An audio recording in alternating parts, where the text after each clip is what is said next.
And we are live. Welcome back to another episode of Movie Guys Improvise. You are listening to Faerhad Targaryen.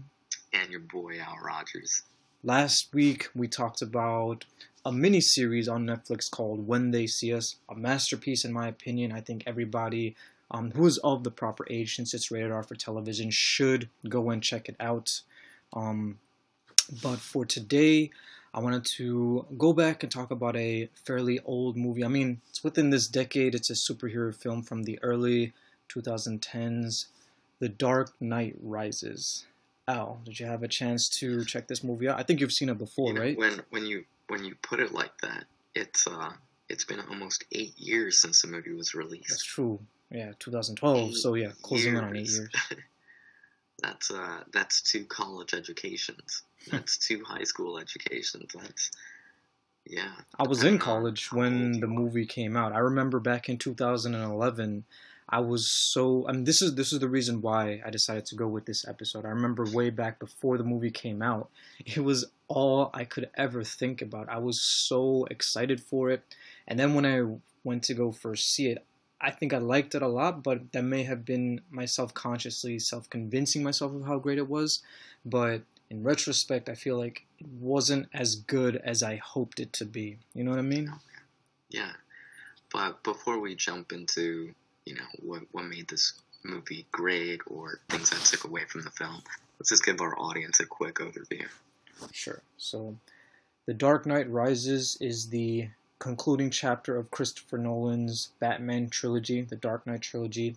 The first installment was Batman Begins. The second, which is probably the most famous, The Dark Knight, and this one is the concluding chapter, The Dark Knight Rises.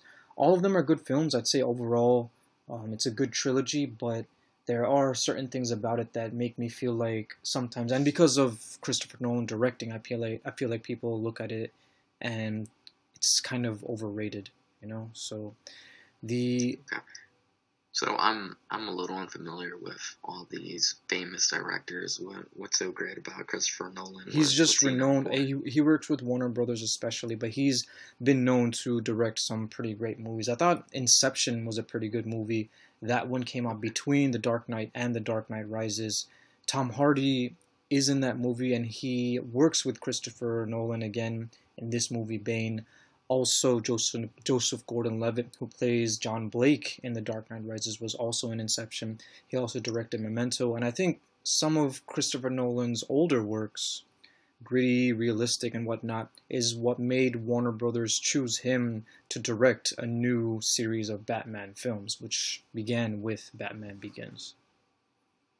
Okay. Wow. Yeah, Inception. That's a movie I haven't seen in a while. That might be an episode coming up. Yeah, I wouldn't mind doing an episode on Inception. That was pretty good, starring Leonardo DiCaprio. So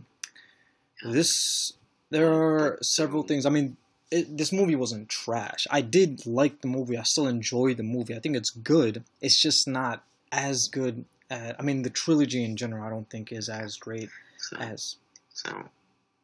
So you asked what I thought of the Dark Knight Rises, and so throughout the series, both Batman Begins, the Dark Knight Rises, the films have a very strong opening, and in the Dark Knight Rises, it has a very strong opening, very much like Dark Knight, in that it's set up almost like a heist. There's a twist, and so the opening scene is there's a CIA plane. They capture this fugitive.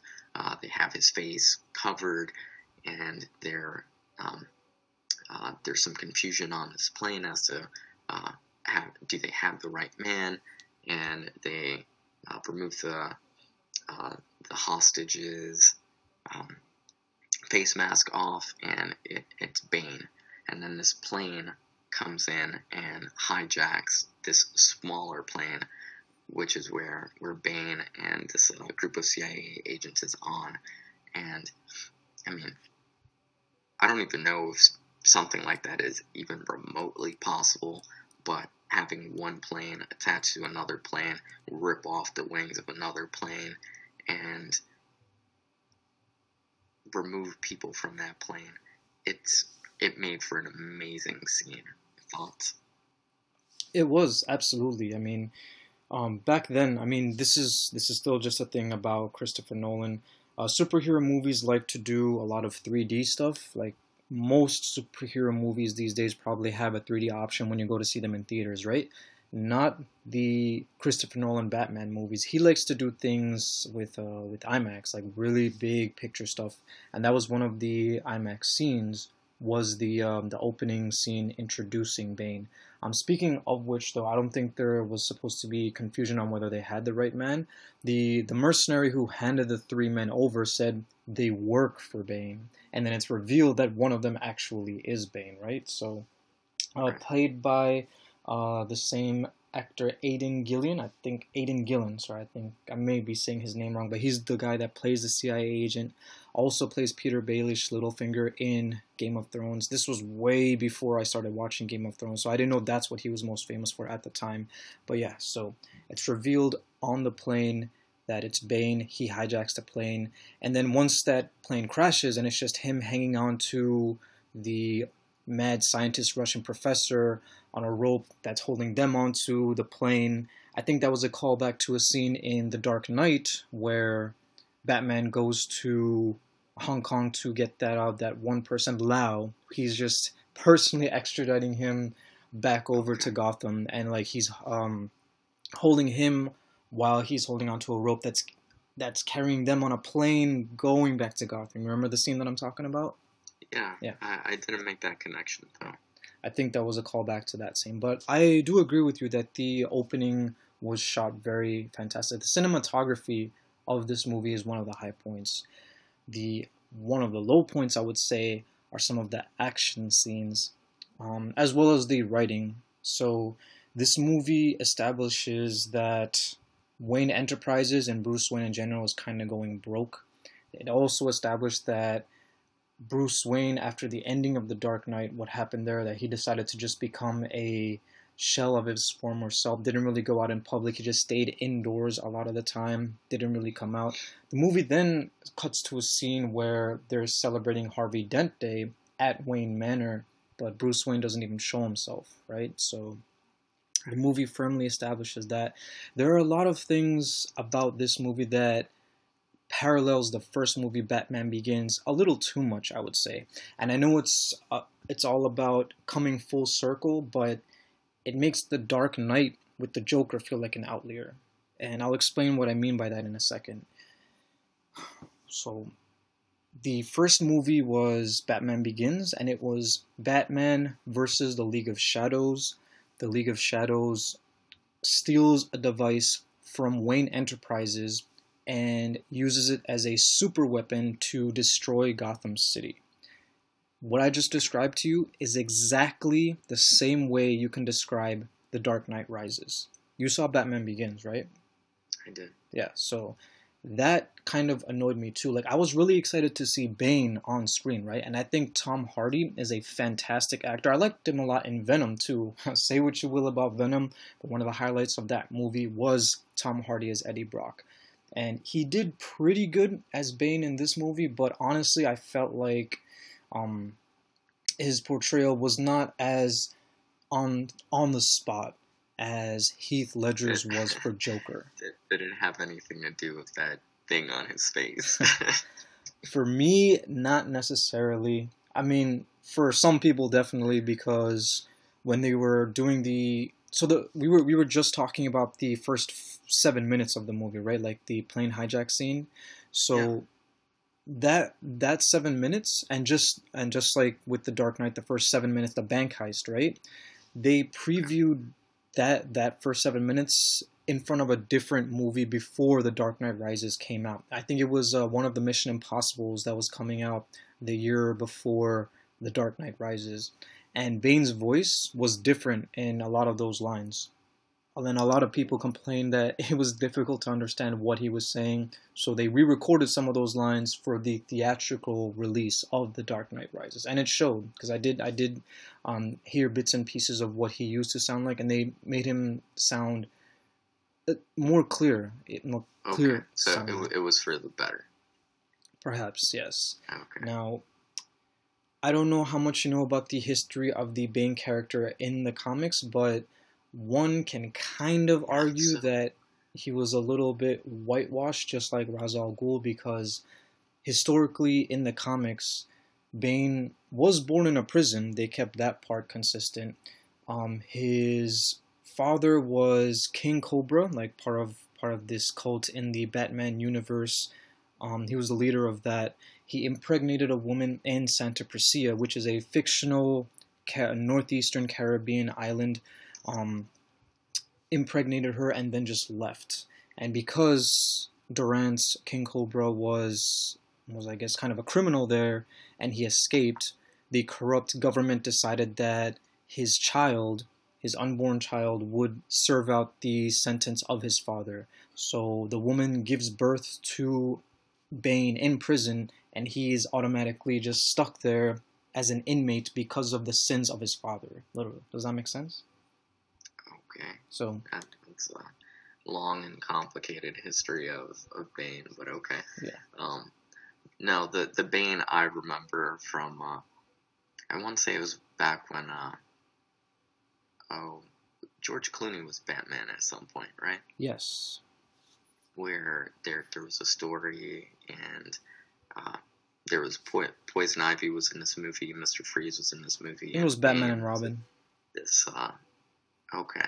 And so Bane was just this jacked up luchador looking kind of guy, and he had all these hoses that injected him with some kind of chemical that roided him out, and he'd go around Hulk smash and everything. Yeah.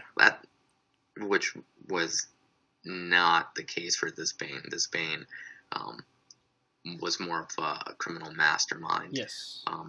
And I didn't mind the change of character, but as somebody very unfamiliar with the DC comics, that's not what I was expecting when I learned that Bane was a supervillain of the film. So the Bane that you were describing in Batman and Robin, the brainless brute who gets juiced up by the Venom steroid, the super steroid, that is actually, they kind of dumbed the character down, because what I can say about the Dark Knight Rises version of Bane is that his genius is more comic book accurate, because he is a genius in the comics too, and even without the steroid, he's physically superior to Batman. So he is kind of a drug addict in The Dark Knight Rises as well, but instead of him being addicted to a super steroid, they have him addicted to a painkiller, because they establish his backstory as being born and raised in this prison somewhere, I think, in the Middle East, and he suffered some sort of trauma that puts him in a state of perpetual pain, and the mask on his face constantly feeds him this painkiller that makes the pain bearable for him just below the threshold. So, but he is still really strong. In that opening scene, he rips his hands out of handcuffs, and he does some other crazy stuff later on in the movie. Like at one point, he punches a hole through concrete. I don't know if it's possible for the average man to do that and not bleed. You know what I mean? Yeah, that's really hard. I don't think that's possible at all. Yeah, so.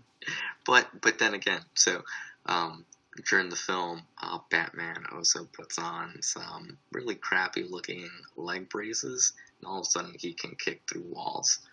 But if you think about it, they only show it in that scene, right? Like he tries it on, he kicks some bricks that immediately smash, but they don't really establish that ever again throughout the entire movie. I mean, he gets his back broken later on anyway, so it really didn't help him in his fight against Bane. But those are leg braces, not back braces. Yeah, they're leg braces, but he kicked a bunch of bricks right after he put that brace on, so it made him pretty strong. I mean, it helped him with his strength, but it didn't really establish how it helped him throughout the rest of the movie.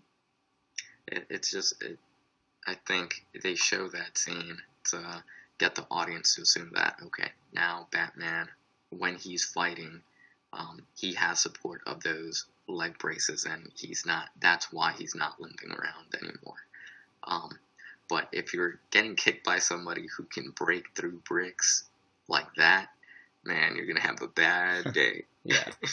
I was mentioning earlier how this movie kind of establishes this movie introduces some cliches that I also wasn't really fond of. Now, I think it's okay for a movie to have some cliche elements as long as it's executed properly, or I mean executed in a smooth way. This movie kind of establishes that Wayne Enterprises is on a decline and Bruce Wayne is kind of broke. That's something you that's something that you see kind of often in a movie about a really, really rich person. And I thought when in Batman Begins, when they were establishing that Wayne Enterprises was going public and Bruce Wayne put a stop to that, that was as far as the finances of Wayne Enterprises were ever going to go in this series. But then in this movie, they show how, you know, Wayne Enterprises is on the decline. It also doesn't fund that orphanage that John Blake was a part of. And then eventually Bruce Wayne comes out of hiding. That's another whole thing. So well, the whole Wayne Enterprises.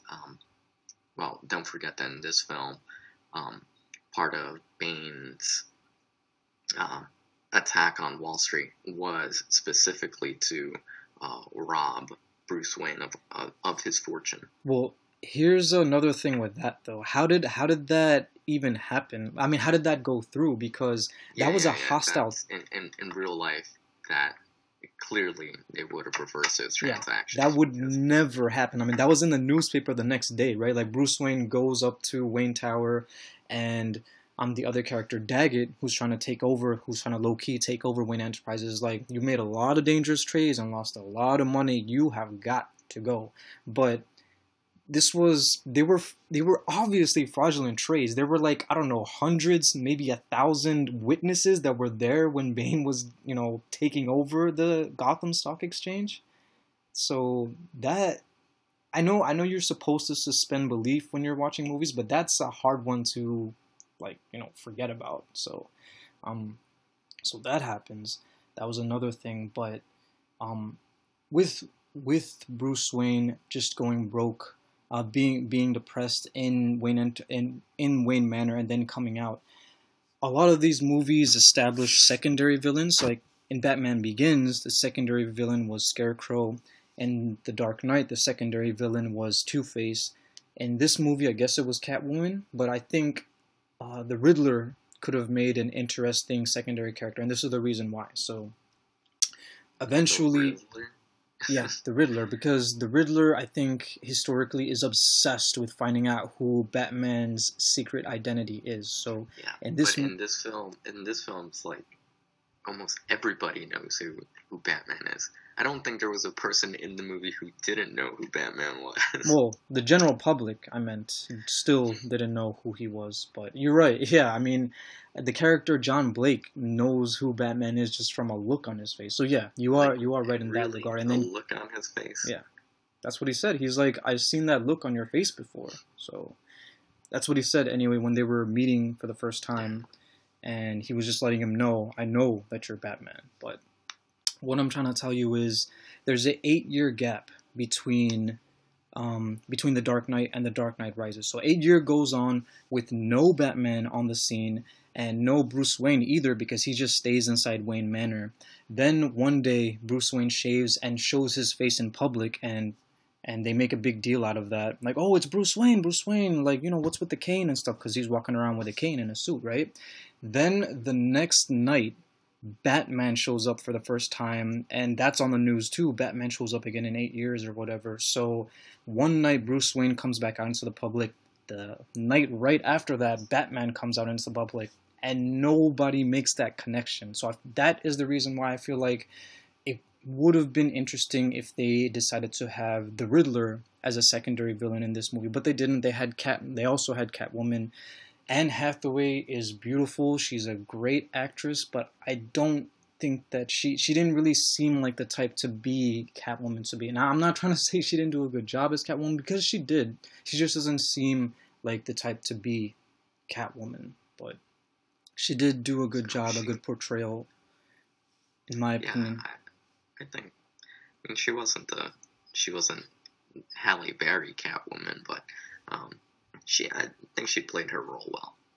I actually didn't see I didn't see the Halle Berry Catwoman movie, so can't really comment on that, unfortunately. But okay. It was decent at best, but no.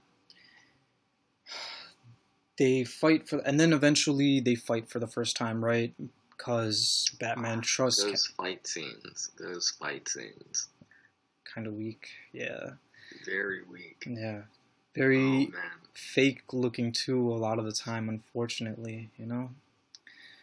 I'm not sure when DC is ever going to convince me that these actors are properly learning how to fight, because all the fights just come off as very robotic looking, very stiff.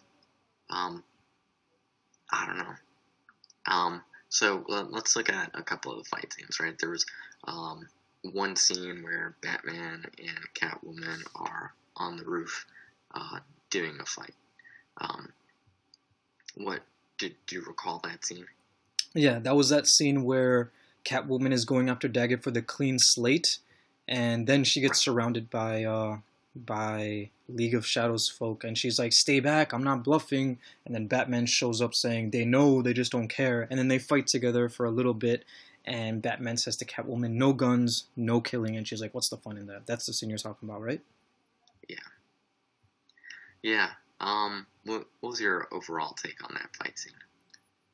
I thought it was just an average Batman fighting punks fighting scene in this trilogy, honestly. There was not much that was memorable about it, you know?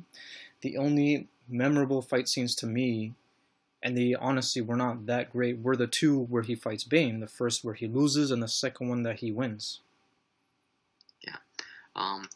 And so I agree with you on that. The sewer fight scene was pretty good in that one. You actually see Batman get his ass kicked. Yeah.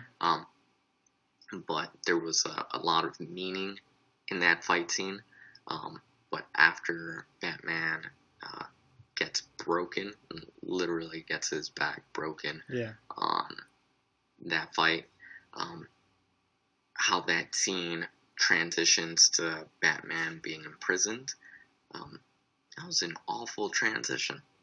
Oh yeah, Bane flies. So with his broken back, Bane flies Bruce Wayne all the way to this, I think it's a Middle Eastern prison. He flies him all the way there just to tell him his plan, and then goes back to Gotham to carry out that plan. So I want to talk to you about that prison for a second, because the viewer is led to believe that the child with the special abilities who escaped, the viewer is led to believe that that character is Bane. Later we find out that that's actually Miranda Tate, aka Talia al Ghul. But Bruce Wayne has a broken back there. I think it's about a period of 6 months where he goes back to Gotham by the third act of the movie.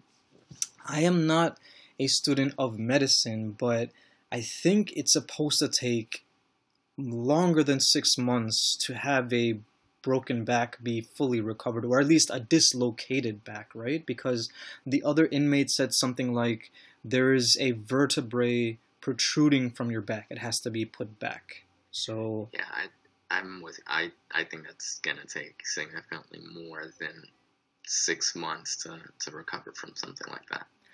Not only that, but even before he's 100% fully recovered from everything, Bruce Wayne just tries to climb out, right? Puts a rope around his waist or just his torso area. He doesn't get it the first few times, right? He slips and he falls, and the rope just kind of snaps on his waist. I feel like that should be really painful too, right?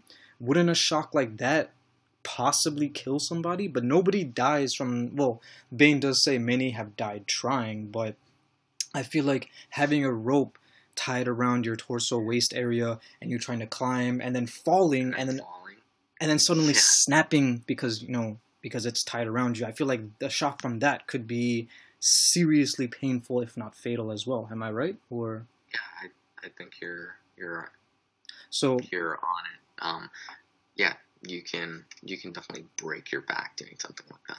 so I want to kind of segue this conversation into kind of like a separate whole conversation, and I want to hear your thoughts on it. So after The Dark Knight Rises was out and completed, Warner Bros. Decided to reboot Batman because they wanted to start competing, or eventually they did start competing with Disney in the Marvel Cinematic Universe. They had Man of Steel come out in 2013, and then in 2016, I think it was, they had Batman versus Superman, and they introduced Ben Affleck as Batman. Right?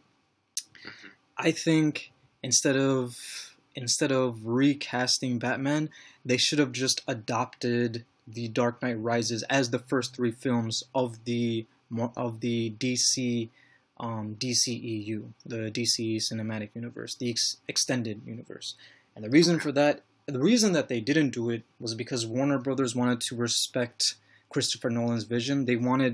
Christopher Nolan wanted to look at his three Batman movies as grounded in reality, right, with no supernatural elements on it. And Warner Brothers wanted to respect that because they wanted to keep working with Christopher Nolan's with future movies such as Inception, which came out in between Batman movies, and then eventually Interstellar, which was also a really good film, then Dunkirk. However, I think fans and Warner Brothers were giving Christopher Nolan a little too much credit because as much as you try to ground superhero movies in reality, you can't get me to believe that any of these things that happen in this trilogy would ever occur in real life. The League of Shadows is some ninja terrorist Illuminati group because in the first movie, Ra's al Ghul talks about how we sacked Rome, loaded ships with plague rats, burned Hmm. London to the ground. So it's as if like all of the historical catastrophes was caused by the League of Shadows. Then there's Scarecrow's toxin, which was one of like which is a drug that I feel like wouldn't exist in real life either. Then the Joker in the Dark Knight, who's this psychopathic murderer who could single-handedly figure out months and months of planning to blow up fairies in a hospital because that's what he did, or a man that can punch through concrete, which is what we saw Bane do in this movie. None of those things would happen in real life. So this movie is already having some supernatural elements. And yeah, so I think they should have just had um, Christian Bale play Batman in the DCEU and just adopt it from there. I think the whole DCEU would have turned out a little differently rather than having Ben Affleck as Batman. Not nothing against Ben Affleck as But Batman. hold on, I don't get it. Changing the actors does what for you? Changing the actors establishes that it's a different universe. The Batman in the DCEU movies is not the same Batman, obviously, as in the Christopher Nolan trilogy. What I'm Okay, suggesting is they should have never changed actors. They should have had it all in the same universe.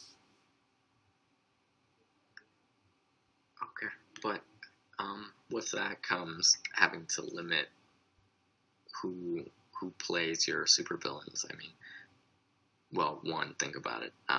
The, the actor who played the Joker, he died, and then having to bring back. I mean, Catwoman. They changed who Catwoman was.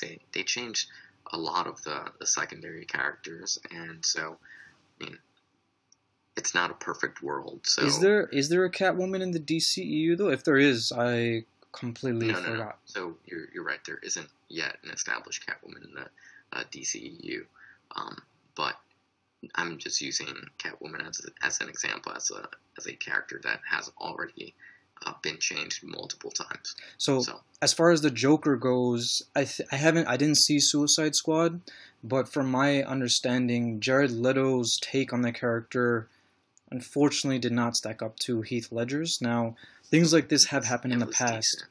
Yeah, in the Harry Potter movie series, when Richard Harris died playing Dumbledore, they had to immediately start looking for someone to replace him, Michael Gambon as Dumbledore. So if they did decide to incorporate the Dark Knight trilogy in the DCEU, they could have either left the Joker character alone or brought in an actor who could have had him that would have been more generally accepted or respected, like Mark Hamill, who voiced Joker mostly, never really portrayed him live action. I think if you wanted to have the Joker again on screen, he would have been a good choice. Not saying Jared Leto was or wasn't. I can't comment on that because I didn't see Suicide Squad. But in general, I think, and especially how the way The Dark Knight Rises ends with the public's perception being that Batman died to save everybody in Gotham, right?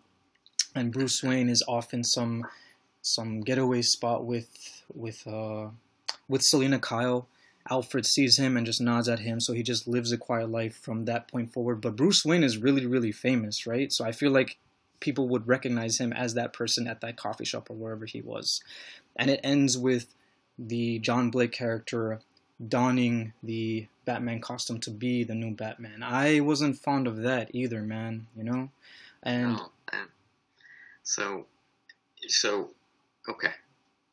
So throughout the movie, it was kind of being built up that hey, he would have to take the reins of the city.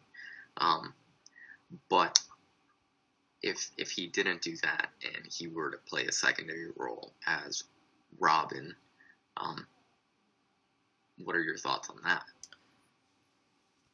I think he would have been his. So that's another whole thing. It's interesting that we're talking about this now. If you have this conversation with some hardcore fans, they will try to argue, or at least on YouTube comments, they will try to argue that he is not Robin, no matter what. They will say that he's just a nod to the Robin character. But that's bullshit to me because his name is literally Robin John Blake. So his name is Robin. Any way you try to spin it, he is Robin. His whole arc in the story is someone who looks up to Bruce Wayne, Batman, and is his protege. Batman gives him tips and reminders throughout the movie saying stuff like, if you're working alone, use a mask. And then he says, I'm not afraid to be seen standing up to these guys. And then he says, the mask is not for yourself, it's to protect people that you care about. So it's like Batman showing him the ropes and the reins. But Blake has never had the training that Batman has had. You know, he has, you know, whatever training that police officers have, but it obviously does not stack up to the training that Batman has. And people will chalk that up to a line that Ra's al Ghul makes, which is, training is nothing, it's the will to act. I mean, I don't take everything that the characters say in this movie as gospel. Training definitely matters because Batman is not, you know, if that were true, then Batman would have like hired those Batmen who were just dressing up as Batman in the beginning of The Dark Knight, you know? It's because they had the will to act. It's not just about the will to act. Training definitely matters because Batman can fight the way other people in Gotham cannot. So I think, so going along with your question about having Robin be Robin, there's another city close to Gotham in the Batman universe called, I think it's called Bloodhaven. And eventually the first Robin grows up, Richard Grayson grows up to become his own superhero known as, I think he's known as Nightwing.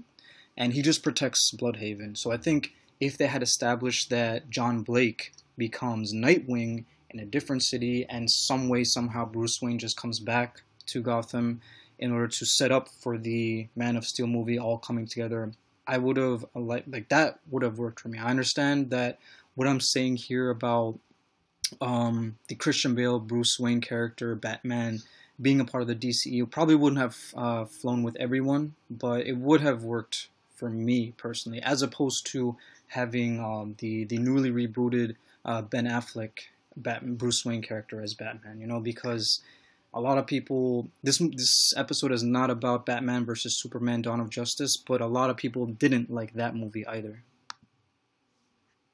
Yeah, if we start talking about Dawn of Justice, that'll be a whole nother episode. Yeah, and I really don't want to get into that movie right now. But I will say that as you started talking about Nightwing, yeah, you lost me.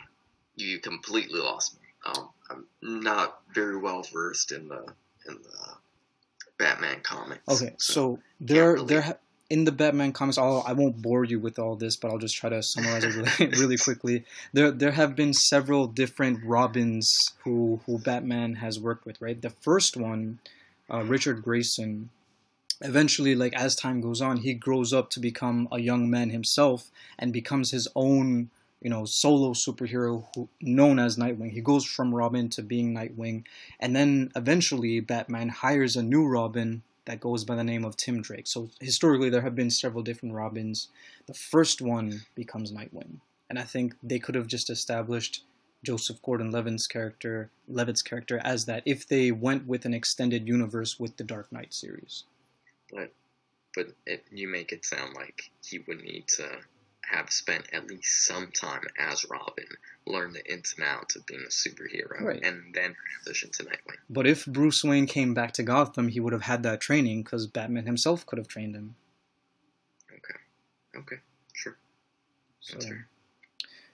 With Catwoman there are other little things that I want to complain about. I thought, like, with Bane being established as a kind of like a genius character, I thought they could have established him finding out about Harvey Dent being Two-Face in some other secretive way, rather than him just stealing a letter from Commissioner Gordon and reading it out loud to the newspaper. Because at that point, who's going to even care that Harvey Dent was Two-Face, right? Like, he reads that on the news live, like with news reporters right in front of him, and then right after that, he blows a hole into the Blackgate prison and lets all the criminals out, gives them like automatic weapons. So at that point, who in Gotham is going to care that Harvey Dent was Two-Face when they have much bigger things to worry about?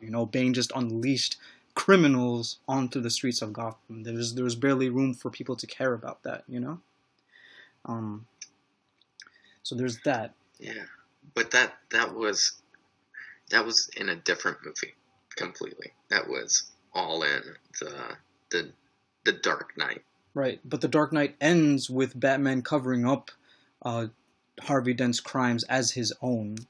That's he made a bad decision. Yeah, it happens.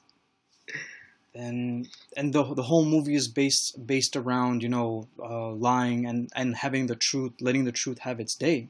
That's how eventually Alfred leaves Bruce Wayne, when he reveals that Rachel wrote a letter to him about how she chose Harvey Dent over him, but he burned that letter, which I think was a little bit out of character. I don't think Alfred should have burnt that letter at the end of The Dark Knight.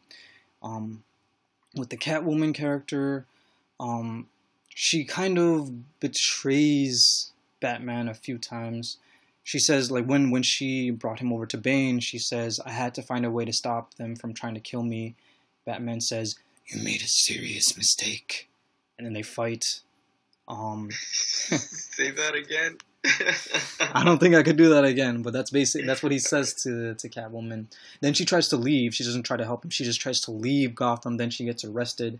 Then when he shows up again, and she's saying that, "I'm going to open that tunnel for people to leave, and then I'm gone." And Batman says, "There's more to you than that." How did Batman even get back to Gotham with no money or resources? Like, I mean, I get, like, the answer to that is because he's Batman. But yeah, Batman is just a man at that point. Bruce Wayne was just a man. Because of the fraudulent trades at the stock exchange, he's supposed to be completely broke. So I mean, I guess it's not really that important. But Gotham was also under lockdown. I suppose he found some sort of secret underground passageway to get back into the city, but I don't know. There are so many more. He uses his secret Batman credit card. Maybe, but I'm guessing Bane took that from him when he broke his back and got rid of all his armor. I don't know.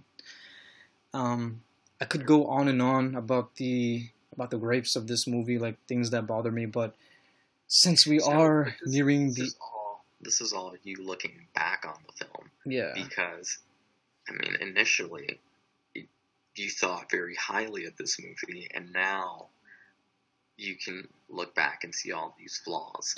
See, so when I look at some of these superhero movies, when they're out, when they're in theaters, like Endgame. Oh man, it's so obvious where some some of the plot holes are, and man, I think it's gonna be a while before I can get back into this superhero movie groove. Um, and looking back on The Dark Knight Rises, yeah, it's a perfect example of a movie filled with plot holes, filled with inconsistencies that um, was well received, but I'm now starting to question why it was as well received as it was at that time. Um, I think it was one of the reasons why was because it was the follow up to The Dark Knight, which was seen as one of the greatest comic book movies of all time. That may have been one of the reasons why, because before The Dark Knight, Batman movies didn't do that well at the box office.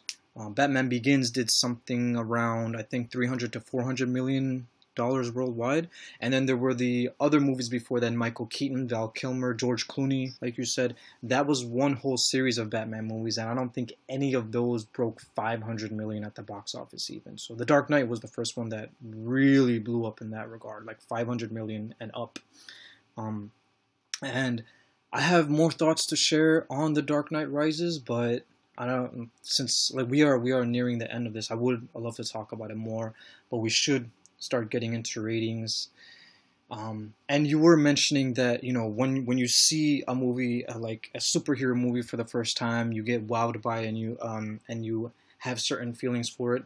There are other superhero movies in the past that I did feel wowed by, and to this day I still feel very highly about. For example, Captain America: The Winter Soldier, which came out 2 years after The Dark Knight Rises. I loved it back then, and I still think it's pretty great to this day. Not The Dark Knight Rises, unfortunately. Even, in fact, just maybe a few weeks or months that year, 2012, after the movie came out, I felt like it just wasn't as great as I wanted it to be. So, with that being said, it being about 7 years later, I am going to give The Dark Knight Rises a 7 out of 10. wow, you read my mind. You read my mind. No, I think, yeah, we're going to line up again. I also rate this movie a 7 out of 10. Oh. There are, yeah, it's a decent action movie, but I wouldn't watch it again. I've seen it 3 times now. I think a 4th time is pushing it. I might watch it in series with the other 2 films, but standalone, no, it's not even a good date movie. I enjoy it. Like, I would watch it again. I think it's worth watching, and I would watch it again. It's just that there are so many glaring issues with it that cannot be ignored, even with suspension of belief with fictional storytelling. So I didn't think I'd read your mind on that one. I was honestly expecting something lower than a 7 out of 10 from you. But all right, so it's interesting. We agree on this rating as well. So this was my choice since I had 2 back-to-back When They See Us and The Dark Knight Rises. Did you have something in mind for episode 11? Yeah, so for episode 11, this is a film I have not seen. This is another blind recommendation I think this movie's been out in theaters this movie was in theaters for a very short time, almost 7 years ago. It's a film called Cloud Atlas, and it's a sci-fi story on, I don't know, a hodgepodge of stories mixed together, and that's all I really know about the film. It's caught my eye in that it's a film based on a highly accredited book. So, let's see what happens. Cloud Atlas. Cloud Atlas. I like sci-fi, so yeah, this one should be interesting. All right. So that'll be for episode 11 then. Looking forward to checking this one out. But in conclusion, starting episode 11, hey, now you can start receiving these podcasts more consistently from your favorite podcast application. That's what we're looking to make happen for you guys. Yeah, so stay tuned for that, y'all. Other than that, for today, Dark Knight Rises, overall enjoyable. Should check it out if you haven't already. And that concludes this episode of Movie Guys Improvise. You have been listening to Faerhad Targaryen. And your boy Al Rogers. So please tune in next time, and thank you all for listening. Take care. Out.